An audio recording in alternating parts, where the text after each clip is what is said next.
Salut à tous. Alors, un des grands malheurs dans le monde francophone, en France, Belgique, bon, le monde francophone, c'est le manque de science dans la religion, le manque de science.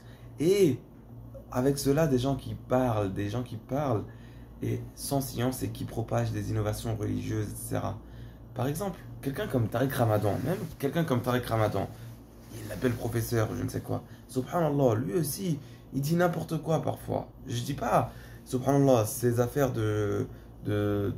ça c'est son affaire. S'il y avait la charia, ça aurait été fini. Mais lui, il va dire quoi? Il va dire non, moratoire pour arrêter les peines.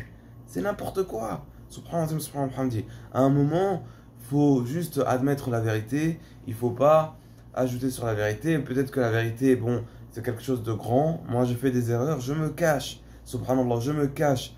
Mais, subhanallah, subhanallah, que ce soit lui qui dit n'importe quoi, subhanallah, subhanallah, ou des gens de cité qui disent n'importe quoi et qui veulent défendre ce qui n'est pas islamique, ou que ce soit des imams, entre guillemets, de la République qui veulent, subhanallah, subhanallah, défendre, subhanallah, subhanallah, des valeurs qui ne sont pas islamiques et qui les mettent à la sauce islamique, entre guillemets, ou au nom de l'islam. Ça, c'est un grand malheur, subhanallah, subhanallah.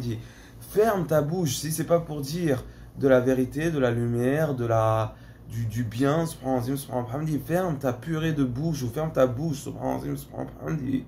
Subhanallah, subhanallah. Ça ajoute du malheur comme ça, subhanallah, subhanallah.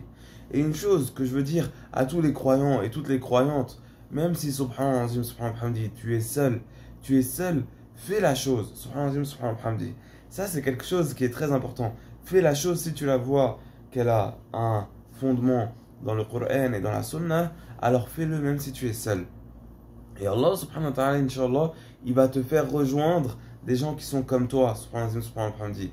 Et même avant le Jannah, il y aura, inshallah, même dans ce bas monde, il peut te faire rejoindre ces gens-là. Par exemple, subhanahu wa ta'ala, je voyais une chose. Par exemple, subhanahu wa ta'ala, moi j'étais au Haram al-Makki, subhanahu wa ta'ala, après les prières, il y a souvent des prières mortuaires, des prières sur des personnes décédées. Moi, je me lève. Je suis quasiment le seul qui me lève, mais quand je vois en bas, c'est-à-dire dans les premiers rangs, je vois que la majorité en fait est levée. Vous avez compris la chose? C'est-à-dire que toi, tu fais une chose, tu es seul peut-être dans ton entourage, mais tu sens et tu vois que c'est bien, scientifiquement parlant, hein, c'est pas des conjectures non fondées, mais tu vois que c'est ce qu'il y a de bien à faire.